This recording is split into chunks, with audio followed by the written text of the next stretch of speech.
6 months later, Captain Vex Ka stood on the bridge of the Stellar Wind watching as 3 more damaged ships approached the emergency beacon she'd activated. Word had spread through the shipping lanes about the miracle repair ship that appeared wherever vessels were in distress. Of course, it wasn't really a miracle. It was just humans. "Captain, we're receiving distress calls from all 3 ships," Pip reported, his purple fur bright with excitement. He'd become the unofficial coordinator for what the humans called rescue operations, though Vexca preferred to think of them as teaching opportunities. "What's their status?" she asked, though she already knew the answer would be impossible to fix by conventional standards. "Corellian freighter with total engine failure, Etherian science vessel with life support collapse," and Pip paused, his fur dimming slightly. "A Zephyrian warship with what appears to be battle damage." The warship was interesting. Military vessels didn't usually accept help from civilian transports, but desperate times called for flexible thinking. Dr. Mora approached the captain's chair, her forelegs moving with the confidence that had developed over months of emergency rescues. "Shall I prepare the medical bay for casualties?" "Do it," Vexca confirmed. "And signal the Wanderer. Tell Marcus we've got customers." The human ship dropped out of hyperspace with the casual precision that had become their trademark. Over the past months, Marcus and his crew had become regular partners in these rescue operations, always appearing when needed with their impossible solutions and infectious optimism. "Hey there. Stellar Wind." Marcus's voice came through the communication system. "What have we got today?" 3 ships, multiple critical failures, and 1 very suspicious warship commander who probably won't trust human modifications, Vexca replied. "The fun ones never do," Sarah's voice added from the background. "Good thing we're getting better at persuasive demonstrations." What followed was a coordinated rescue operation that would have been impossible under Alliance protocols. The Stellar Wind took point on medical evacuation, while the Wanderer began the complex dance of simultaneous repairs on 3 different ship types. But this time, they weren't alone. Word of the human approach had spread, and several other ships had volunteered to help with rescue operations. A Corellian engineering vessel worked alongside human technicians, combining their species' natural technical expertise with human innovation. An Etherian research ship provided computational support, their advanced mathematics helping to solve integration problems. Even more significantly, 3 Alliance naval vessels had been coincidentally patrolling the area when the distress calls came in. Their captains claimed it was routine security sweeps, but Vexca knew better. The Alliance was learning to be in the right place at the right time when humans were demonstrating their capabilities. The Zephyrian warship commander, Captain Zexnor, was indeed suspicious of human modifications. He demanded to speak with Vexca privately before allowing any repairs to begin. "Captain," he said, his forearms crossed in a gesture of skepticism, "the Alliance Council has been receiving reports about these humans and their unconventional methods. Some counselors are concerned about technological contamination." "Contamination?" Vexca's voice carried more anger than she'd intended. "Captain, these humans saved my ship and crew when we had no other options. Their contamination has resulted in 0 fatalities in over 30 rescue operations. But their technology violates established engineering principles. So did powered flight, quantum communications, and faster-than-light travel when they were first developed," Vexca replied. "Innovation always looks impossible until someone makes it work." Through the viewport, they could see human technicians working on the warship's damaged weapons systems alongside Corellian engineers. The cooperation was so natural that it was easy to forget these species had never met before the humans arrived. "Captain Zexnor," Vexca continued, "I've watched humans work for 6 months. They don't just fix problems, they prevent future problems. They don't just save lives, no, they make life better for everyone they encounter. If that's contamination, then maybe the galaxy needs to be contaminated." The repairs took 2 days, during which something remarkable happened. The crews of all the rescued ships began working together, sharing techniques and perspectives in ways that Alliance protocols had never encouraged. The humans seemed to naturally create environments where different species could collaborate effectively. Dr. Mora documented everything, her medical scanner now configured to analyze social and psychological patterns, as well as biological ones. "It's fascinating," she explained to Marcus during a break in the repairs. Humans seem to emit some kind of social catalyst that encourages cooperation between other species. Social catalyst? Marcus laughed. I think you're overthinking it. We just figured that if you're going to work together, you might as well enjoy it. But Dr. Mora's analysis was more accurate than Marcus realized. The human approach to problem-solving, collaborative, creative, and optimistic, was spreading to other species like a beneficial virus. Ships that had been rescued by human-influenced teams began implementing their own modifications and improvements. The transformation was accelerating. On the final day, as the last repairs were completed and the rescued ships prepared to depart, Captain Zexnor approached Vexka one more time. I owe you an apology, he said quietly, and I owe the humans more than I can repay.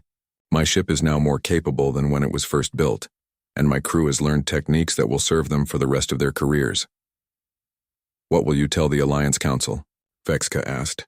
Zexnor looked out at the mixed fleet of human, Alliance, and rescued ships working together in perfect harmony. I'm going to tell them that the galaxy just got more interesting, and that maybe it's time for the Alliance to start thinking about expanding our membership criteria. As the various ships departed, heading back to their home systems with new technologies and new perspectives, Vexka reflected on how much had changed since that desperate day when they'd first encountered the Wanderer. Captain, Pip said from his communication station, we're receiving a priority message from Alliance Command. What do they want? They're requesting a full report on human capabilities. Apparently, there have been 37 similar rescue operations in the past month, all involving human technology and methods. Vexka smiled. The humans had done more than save her ship. They'd started a revolution in how the galaxy thought about cooperation, innovation, and the fundamental responsibility to help those in need. Tell Alliance Command that they're going to need a bigger report, she said, and suggest they start preparing for some very interesting diplomatic negotiations. Through the viewport, Earth's star system gleamed in the distance, home to a species that had wandered into galactic affairs by accident and was now changing everything simply by being themselves. The galaxy would never be the same, and that, Vexka realized, was exactly what it needed. On the fourth day, the real test began. Rodriguez announced that the modifications were complete, but the true proof would come during system integration testing. For most species, this would involve careful, methodical evaluation of each system under controlled conditions. Humans, predictably, had a different approach. All right, everybody strap in, Rodriguez announced over the shipyard communication system. We're taking this baby for a spin. Dr. Mora's forelegs nearly buckled. You're going to test all the modifications simultaneously, without individual system verification? Best way to find integration problems, Sarah explained, her hands dancing over control panels that now looked completely different from the original Alliance design. Besides, if something's going to fail, better to find out now while we can fix it. The Stellar Wind launched from the orbital shipyard with a grace that surprised even her original crew. The new propulsion system, a hybrid of Alliance quantum resonance and human fusion technology, provided smooth acceleration that felt almost natural. Power output is steady at 130% of original specifications, Thorne reported, his voice filled with wonder. Efficiency is holding at 92%. These readings should be impossible. Impossible is just another word for haven't figured it out yet, Marcus said from the auxiliary pilot seat. He'd insisted on coming along for the test flight, claiming that someone needed to be there in case the modifications did something unexpected. The test flight revealed just how thoroughly the humans had transformed their ship. The new sensor arrays could detect objects at ranges that exceeded Alliance technology by orders of magnitude. The communication system established contact with Earth's orbital stations from distances that should have made real-time conversation impossible. But the most impressive modification was the defensive system. When they encountered a small asteroid field that would normally require careful navigation, Rodriguez simply activated what she called point defense. Automated systems engaged the asteroids with pinpoint accuracy, using energy beams that carved safe passages through the field without damaging the ship or disrupting their course. It was like watching surgical precision applied to space navigation. How is this possible? Wisp asked, his skin cycling through amazed colors as he watched asteroids being systematically removed from their path. The targeting calculations alone should require massive computational resources. Oh, that's the easy part, Elena explained from the communication station. The quantum entanglement network gives us access to Earth's main computational grid. We're basically borrowing processing power from home. Dr. Mora's medical mind immediately grasped the implications. You've created a distributed intelligence network. Your ships aren't limited to their own computational resources. Exactly. And it works the other way too. Everything we learn out here gets added to the collective knowledge base. Other ships can benefit from our experiences in real time. This revelation led to a deeper understanding of human technology philosophy. Instead of building isolated, self-sufficient systems, humans created interconnected networks that became more capable through shared experiences and resources. It's like a galactic nervous system, Pip observed, his purple fur shimmering with excitement as he monitored the data flows. Each ship is like a nerve ending, but they're all connected to a larger intelligence. That's actually a pretty good analogy, Marcus admitted, though we usually just call it staying in touch with home. The test flight's climax came when they encountered something unexpected, a patrol of 3 ships that Vexka recognized with growing dread. Pirates, she announced, her voice tight with tension. Same configuration as the ships that attacked us before. The pirate vessels immediately changed course to intercept them, apparently confident that they were dealing with the same helpless transport they'd crippled before. Should we run? Wisp asked, his skin showing fear patterns. Can we run? Vexka asked Rodriguez.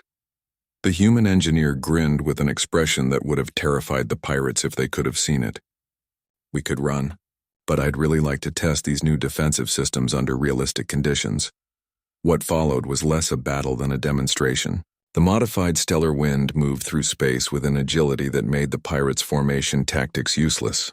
Their weapons, designed to target Alliance ship configurations, couldn't lock onto the transport's new profile. Meanwhile, the ship's hybrid defensive systems engaged the pirates with devastating efficiency. Energy beams that combined Alliance precision with human innovation disabled the attacking ships without destroying them, leaving their crews alive but helpless. Thorne struggled to find words. The entire engagement lasted less than 3 minutes. Could have been faster, Sarah commented, reviewing the battle data. But we wanted to keep them alive for questioning. Dead pirates don't tell you who sent them. The interrogation revealed what Vexka had suspected. The original attack hadn't been random. The pirates had been hired to target Alliance medical transports, creating supply shortages in the outer colonies. But they hadn't expected their victim to return with teeth. Someone's playing politics with medical supplies, Marcus said grimly. That's the kind of thing that makes humans really angry. What will you do? Dr. Mora asked. Well, first we're going to make sure these pirates get delivered to the proper authorities, Marcus replied. Then we're going to have a conversation with whoever hired them. The casual way he mentioned, confronting what was obviously a significant criminal organization, reminded Vexka of the fundamental difference between humans and other species. Most Alliance races would report the incident through proper channels and wait for official investigation. Humans seem to prefer more direct approaches. As they returned to Earth's orbital shipyard, Vexka realized that their rescue had created implications far beyond saving one ship and crew. The humans had demonstrated capabilities that could shift the balance of power in this region of space. Captain, Wisp said quietly, his skin showing thoughtful patterns. What are we going to tell the Alliance about all this? It was a question that had been weighing on Vexka's mind. Officially, they were supposed to report any contact with new species through proper diplomatic channels. But the humans had made it clear that they weren't interested in formal diplomatic procedures. I think, she said slowly, we're going to tell them that we encountered a species that doesn't do things the way we expect. And that maybe it's time for the Alliance to learn some new approaches to old problems. Dr. Mora nodded thoughtfully. The humans have shown us that there are alternatives to our established methods. Some of those alternatives might be exactly what the galaxy needs. As Earth grew larger in their viewports, Vexka couldn't shake the feeling that they were carrying more than just their rescued crew home. They were carrying news of a species that might just change everything about how the galaxy thought about technology, cooperation, and the art of helping strangers in the dark. The repair process began immediately, and it was unlike anything the Alliance crew had ever witnessed. Instead of following standard procedures, The human technicians approached the stellar wind like it was an interesting puzzle to solve. "Okay, folks, let's see what we're dealing with," announced Chief Engineer Rodriguez, a stocky human woman whose hair was streaked with gray and whose hands were permanently stained with various lubricants. She walked around the ship's exterior with a device that looked like it had been assembled from spare parts. Dr. Mora followed her, fascinated by the human's methods. "Are you conducting a structural analysis?" "Something like that," Rodriguez replied, running her scanner over damaged hull plates. "But I'm also looking for opportunities." "Opportunities for what?" Rodriguez grinned. "Improvements. Your ship's design is pretty good, but there are always ways to make things better." This attitude horrified Thorne. "You want to modify an Alliance vessel?" "The specifications were perfected by our best engineers over centuries of development." "Perfected?" Sarah appeared from underneath the ship, her face smudged with grease and her eyes bright with excitement. "Then why did it almost kill you?" The question hung in the air like a challenge. Thorne started to explain about the pirate attack and the specific targeting of critical systems, but Sarah waved him off. "I know about the attack, but a truly robust design should be able to handle significant damage without total system failure. Your ship has some beautiful engineering, but it's fragile." Within hours, the shipyard was buzzing with activity. Human workers swarmed over the stellar wind, but instead of simply repairing the damage, they were installing improvements that made the Alliance crew deeply nervous. "They're adding armor plating that wasn't in the original design," Wisp reported, his skin cycling through worried colors. "And those power conduits are completely non-standard." Captain Vexka found Rodriguez welding something that looked suspiciously like a weapon mount onto the ship's dorsal hull. "Chief Rodriguez, what exactly are you installing?" "Defensive systems," Rodriguez replied without looking up from her work. "Your ship was basically helpless against those pirates. This baby will help you avoid that problem in the future. But we're a medical transport, not a warship." "You're a medical transport that got attacked by pirates," Rodriguez corrected. "Now you're a medical transport that can fight back if it happens again." The modifications went far beyond weapons. Human engineers installed backup systems for the backup systems, reinforced structural elements that had never been considered weak points, and added redundancies that seemed almost paranoid in their thoroughness. "This is excessive," Dr. Mora complained, watching humans install a third independent life support system. "The statistical probability of needing this many redundant systems is infinitesimal." "Maybe," agreed Marcus, who was supervising the installation of what appeared to be an entirely new computer core. "But the statistical probability of needing them when you don't have them is usually 100%. Meanwhile, Pip was having the time of his life in the communications section. Human technicians had integrated their own communication arrays with his existing equipment, creating a hybrid system that could apparently talk to any known species in the galaxy. "This is incredible," Pip exclaimed, his purple fur sparkling with excitement. "Your quantum entanglement communication system can maintain real-time contact across thousands of light years."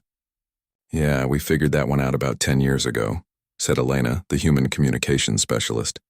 "Borrowed the basic theory from some wreckage we found in the Vega system, then spent 5 years figuring out how to make it work without killing the operators." "Killing the operators?" Pip's fur turned pale. "Early versions had some side effects," Elena said cheerfully, "but we worked out the bugs. Mostly. The most dramatic changes were happening in the engineering section." Thorne watched in fascination and horror as humans tore apart his carefully maintained reactor core and rebuilt it with components that shouldn't work. Together, this combination of quantum resonance coils and plasma fusion chambers violates basic principles of energy physics, he protested. "Yep," Sarah agreed, adjusting something with a tool that looked like it had been improvised from kitchen utensils. "But it also produces about 40% more power at 90% efficiency. Sometimes violating basic principles is the only way to achieve basic improvements. But what if it explodes? Then we'll learn something important about what not to do next time," Sarah replied. "But according to our calculations, it won't explode." "Probably." The casual attitude toward catastrophic failure was something the Alliance crew couldn't understand. When Diego mentioned that their previous attempt at this particular modification had resulted in the complete destruction of a test facility, the humans just shrugged and kept working. "How can you be so calm about potential disasters?" Vexka asked Marcus as they watched the modifications progress. "Because disasters are how you learn," Marcus replied. Every failure teaches you something new. Every explosion shows you where the limits are. If you're not pushing boundaries, you're not improving. But people could die. People die anyway, Marcus said quietly. The question is whether they die because you didn't try hard enough to save them, or because you tried something that didn't work. I'd rather fail trying to help than succeed at playing it safe. By the third day, the Stellar Wind looked like a completely different ship. The hull was reinforced with human-designed armor plating that somehow made the vessel more aerodynamic rather than bulkier. New sensor arrays sprouted from previously smooth surfaces, and weapon ports were integrated so seamlessly they looked like original design elements. But the most significant change was in the crew's attitude. Watching humans work had infected them with a new perspective on problem-solving. When a compatibility issue arose between human modifications and alliance systems, instead of declaring it impossible, they started asking how to make it work. We could reroute the power coupling through the secondary manifold, Thorne suggested, his rocky features showing unprecedented enthusiasm. Or modify the quantum resonance frequency to match the human specifications, Pip added, his fur bright with excitement. Dr. Mora watched this transformation with professional fascination. It's remarkable how exposure to human thinking patterns has altered your cognitive approaches to technical challenges. Is that good or bad? Wisp asked, his skin showing cautious optimism. I'm not sure, Dr. Mora admitted, but it's certainly interesting. As the modifications neared completion, Captain Vexka realized that they were getting more than just repairs.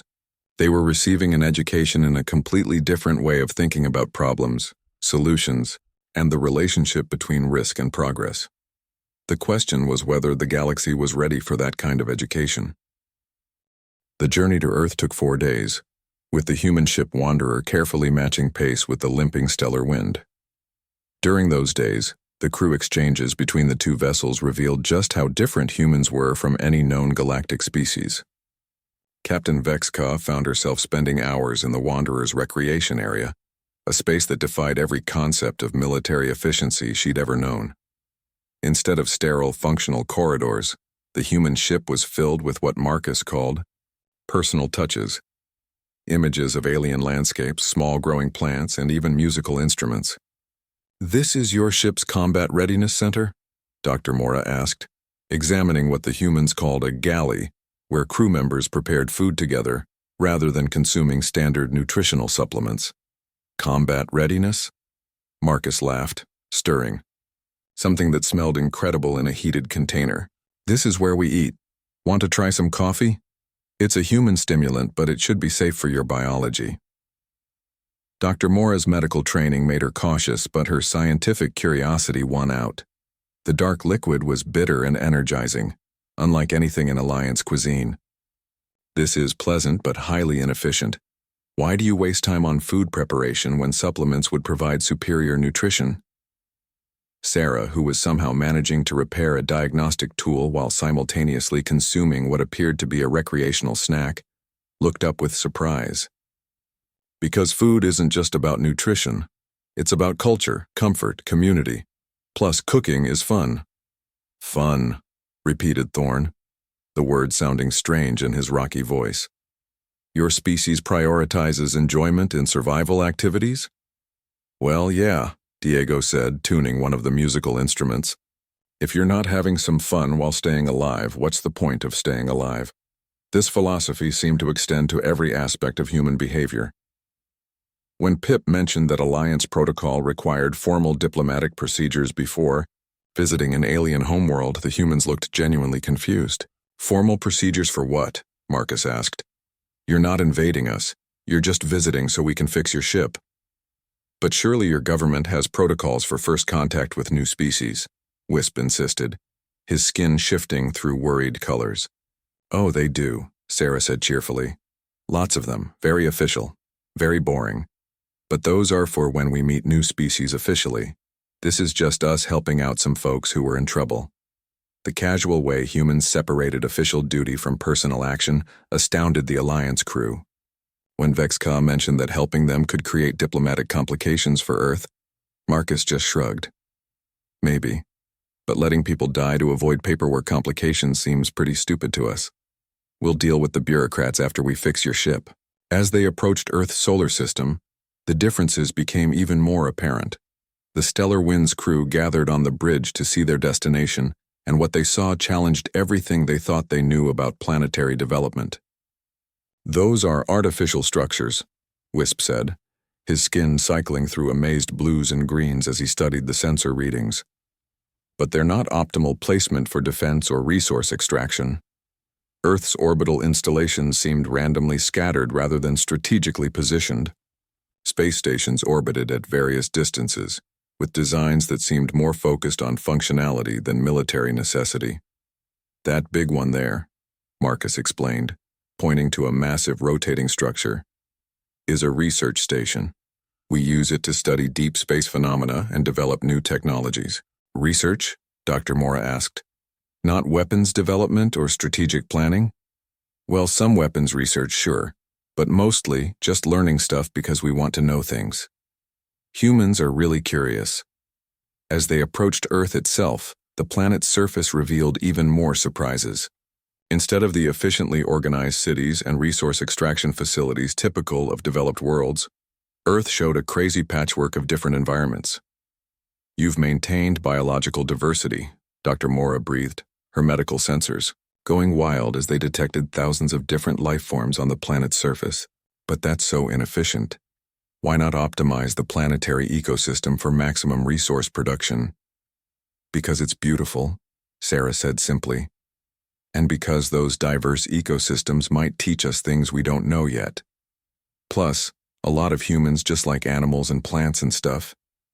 The approach to Earth's primary orbital shipyard revealed the most shocking difference of all. The facility was enormous, but instead of the sterile efficiency of Alliance yards, it was a chaotic maze of experimental designs and impossible modifications. "Captain," Thorne called from the engineering station, his voice filled with disbelief. "I'm reading power signatures that shouldn't be possible.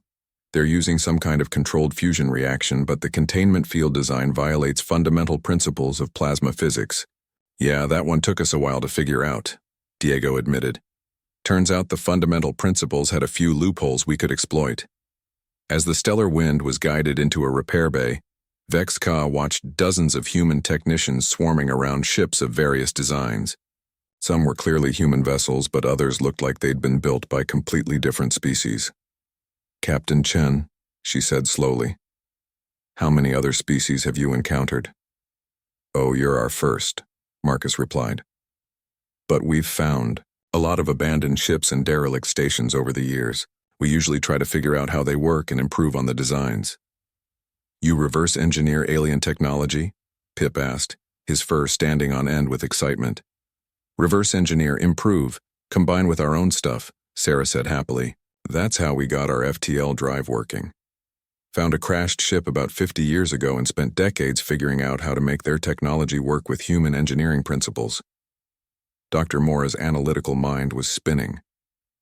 "You've been developing technology by combining your innovations with alien designs? That approach could lead to incredible breakthroughs, or catastrophic failures." "Both, actually," Marcus laughed. "We've had some spectacular explosions over the years, but we learn from our mistakes and try again." As they settled into the repair bay, Vex-Ka realized that they weren't just being rescued by an unusual species. They were encountering a completely new approach to existence, one that prioritized curiosity over caution, innovation over optimization, and helping others over following protocols. It was terrifying and inspiring at the same time. "Captain," Wisp said quietly, his skin a thoughtful purple, "I think these humans might change everything." Looking out at the bustling shipyard where humans worked alongside salvaged alien technology to create impossible solutions to engineering problems, Vex-Ka could only nod in agreement. Within an hour, the Stellar Wind was buzzing with human activity.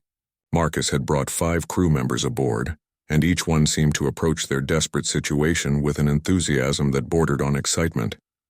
"This is incredible," exclaimed Sarah, the human engineer, as she crawled out of an access panel in the engine room.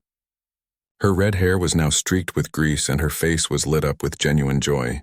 "Your power coupling system is based on quantum resonance harmonics. We've been theorizing about this for years, but you've actually built it. Thorn, the massive Corellian engineer, looked down at the small human with confusion. His rocky features couldn't express emotion well, but his voice carried his bewilderment. You seem happy about our catastrophic system failure? Sarah laughed, a sound that echoed strangely in the engine room. Oh, don't get me wrong, your ship is definitely dying. But the way it's dying is fascinating. Look at this cascade failure pattern. It's like watching a perfect storm of engineering disasters. Dr. Mora, who had been observing the humans with professional interest, approached Captain Vexka on the bridge. Captain, I've completed my medical scans of the humans. Their biology is remarkably adaptable. They can survive in a wide range of environments that would kill most species. That explains how they're working so comfortably in our damaged sections, Vexka mused, watching another human squeeze through a partially collapsed maintenance shaft that even the thin Etherians couldn't navigate. Marcus was hunched over a control panel with Pip, the two of them surrounded by a tangle of wires and improvised connections. Okay, so if we reroute power from your backup navigation computer through the galley's food processor, we can boost your distress signal by about 300%. Pip's purple fur was practically glowing with amazement. But that should overload the food processor's circuits within minutes. Probably, Marcus agreed cheerfully. But we don't need it to last forever. Just long enough. Wisp watched this exchange with his skin cycling through colors of confusion. Captain Chen, with respect, that approach violates about 12 different safety protocols. Marcus looked up from his work with that strange tooth-showing expression. Safety protocols are great when you're not about to die in vacuum. Sometimes you have to break a few rules to save lives. This philosophy seemed to guide everything the humans did. When told that their makeshift repairs wouldn't meet Alliance engineering standards, they shrugged and kept working. When warned that their impromptu power routing could cause secondary explosions, they just moved the explosive components to a different section of the ship. They're insane, Thorn muttered to Dr. Mora as they watched a human named Diego jury-rig a life support recycler, using parts from a broken beverage dispenser and some kind of flexible tubing from their own ship. Perhaps, Dr. Mora replied thoughtfully, but their insanity seems to be highly effective. The proof came 3 hours later when Sarah's voice echoed through the ship's communication system. Captain Vexka, we've got your reactor stable. It's not pretty, and it definitely won't pass any inspections, but you should have power for at least 2 weeks. On the bridge, dead instruments began flickering back to life. The artificial gravity stabilized, and the emergency lighting was replaced by normal illumination. The crew cheered in their various species' traditional ways. Pip's fur sparkled, Wisp's skin turned bright gold, and even Thorn's rocky features managed something resembling a smile. But Marcus wasn't finished. Here's the thing, he announced over the communication system. Your ship is saved, but it's going to need proper repairs. The nearest Alliance shipyard is too far away with your damaged engines. Captain Vexka felt her hope beginning to dim again. Then what do you suggest, Captain Chen? Well, Marcus said, and she could hear the smile in his voice. How do you feel about visiting Earth? Our shipyards might not be up to Alliance standards, but we're really good at fixing things that shouldn't be fixable. Dr. Mora's 4 legs nearly buckled with surprise. You're inviting us to your homeworld? But we're strangers. For all you know, we could be hostile. This time it was Sarah who answered, her laughter carrying through the ship. Lady, you've been stuck in a dying ship in the middle of nowhere for hours. If you were going to hurt us, you probably would have done it by now. Besides, our military would love to meet you. They're always interested in new friends. And new technology, added Diego from somewhere in the depths of the ship. Your quantum resonance stuff is going to blow their minds. Vexka looked around her bridge at her crew. They'd gone from facing certain death to being invited to an alien world by creatures who treated catastrophic system failures like interesting puzzles and safety violations like minor inconveniences. Captain Chen, she said slowly, your species appears to have a very unusual approach to everything. Yeah, we get that a lot, Marcus replied. Humans tend to do things differently. We figure if something's worth doing, it's worth doing creatively. Plus, we really hate letting people die when we can prevent it. The simplicity of that statement hit Vexka like a physical blow.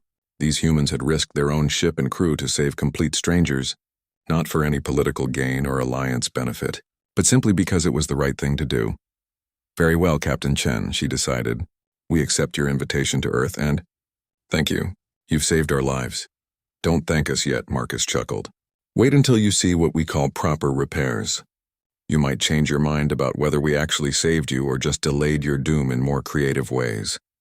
As the two ships prepared to depart for Earth, Vexka couldn't shake the feeling that this encounter would change more than just their immediate situation. These humans, with their impossible repairs and casual heroism, represented something new in the galaxy. Something that might just turn out to be very important indeed. The signal came through clearer now, and Pip's translator was working overtime to make sense of it. Strange sounds filled the bridge, rhythmic and melodic, unlike anything in the galactic databases. It's definitely a language, Pip announced, his purple fur rippling with concentration, but the structure is completely alien. The computer is trying to find patterns, but this could take hours. Captain Vexka didn't have hours. The power readings continued to drop, and she could feel the ship's artificial gravity getting weaker. Soon they'd be floating in the dark, waiting for their air to run out. Captain, Wisp called from his station, his skin now pulsing between nervous purple and hopeful yellow. I'm detecting a ship on approach. It's unusual. On screen, Vexka ordered. The main display flickered to life, showing a vessel unlike anything they'd ever seen. It was smaller than their transport, with smooth curves and strange markings along its hull. Blue and white lights blinked in patterns that seemed almost random, yet somehow purposeful. The design doesn't match any known architecture, Dr. Moore observed, her medical training making her naturally analytical. Those propulsion systems look primitive, but they're moving at incredible speed. Thorne's rocky face appeared on the engineering communication screen, his expression puzzled. Captain, I'm reading their engine signatures. The technology is weird. It shouldn't work, but somehow it does. And efficiently, too. The unknown ship moved closer, and Pip suddenly sat up straight, his ears twitching rapidly. Captain, the translation program just made a breakthrough. I think I can understand some of what they're saying. Put it through, Vexka ordered. A crackling sound filled the bridge, followed by words in a voice that was somehow both alien and strangely familiar. Unknown vessel. This is Captain Marcus Chen of the Earthship Wanderer. We received your distress signal. Do you require assistance? The bridge fell silent. Earth? None of them had ever heard of such a place. Vexka activated her communicator. This is Captain Vexka of the Galactic Alliance Transport Stellar Wind. We have critical system failures and limited time. Can you help us? There was a pause before the alien, the human, responded. We're scanning your ship now. Wow, you folks are in a real mess. Hang tight, we're coming alongside. Dr. Mora tilted her head, confused by the casual tone. Did he just say wow? What kind of military protocol is that? Through the viewports, they watched the human ship approach with surprising grace. It moved like it was dancing through space rather than flying, adjusting its course with tiny bursts from what looked like incredibly advanced maneuvering thrusters. Captain, Wisp reported, his skin now a bright, curious orange. They're requesting permission to dock with our airlock. Their ship seems to have a compatible docking system, though I have no idea how that's possible. Grant permission, Vexka decided. They had nothing to lose. The docking process was smoother than anything they'd experienced with Alliance ships. The human vessel attached to their airlock with a soft thunk that barely registered through the hull. Pip's fur stood on end as new sounds came through the communications. Captain, they're asking if our atmosphere is compatible with something called oxygen-nitrogen mix at standard temperature and pressure. Tell them we use standard Alliance life support. It should be compatible with most carbon-based species, Vexka replied. A few minutes later, the airlock cycled, and Captain Vexka made her way to the docking port with Dr. Mora at her side. She wanted the ship's doctor present in case these humans proved hostile. The airlock door opened with a hiss, and Vexka got her first look at a human. The creature was bipedal, roughly her height but much more compact. Its skin was a warm brown color, and hair covered the top of its head in dark curly strands. But what struck her most were its eyes. Small compared to most species, but bright with intelligence and something else she couldn't identify at first. Captain Vexka, I presume, the human said, extending one of its hands in what seemed like a greeting gesture. I'm Marcus Chen. Sorry about your situation. Vexka tentatively reached out with one of her forearms to touch the human's hand. The skin was warm and surprisingly soft. Thank you for responding to our distress call, Captain Chen. I must admit we've never encountered your species before. Earth is not in any of our star charts. Marcus smiled, an expression that showed white teeth. On most species, displaying teeth was a sign of aggression. But somehow on this human, it seemed friendly. Yeah, we're pretty new to this whole interstellar travel thing. Earth is about 200 light years from here. We've only had faster-than-light travel for a few decades. Dr. Mora stepped forward, her medical scanner already analyzing the human. Fascinating. Your species appears to be quite young on the galactic scale, yet your technology is surprisingly sophisticated. Thanks, I think, Marcus chuckled, another sound that was new to their ears. My engineering team is already looking at your ship's diagnostics. The good news is we think we can help. The bad news is it's going to be a bit unconventional. Unconventional how? Vexka asked. Marcus's smile grew wider. Well, let's just say humans have a reputation for making things work even when they shouldn't. Some folks call it ingenuity. Others call it crazy. Mind if I bring my team aboard? As more humans began emerging from their ship, Vexka realized that her crew's salvation might come from the most unexpected source. A species that shouldn't exist, using technology that shouldn't work, with an attitude that definitely wasn't standard protocol. But as her ship continued to die around them, she was grateful for any help, no matter how strange its source. The warning lights painted everything red inside the Zephyrian transport ship Stellar Wind.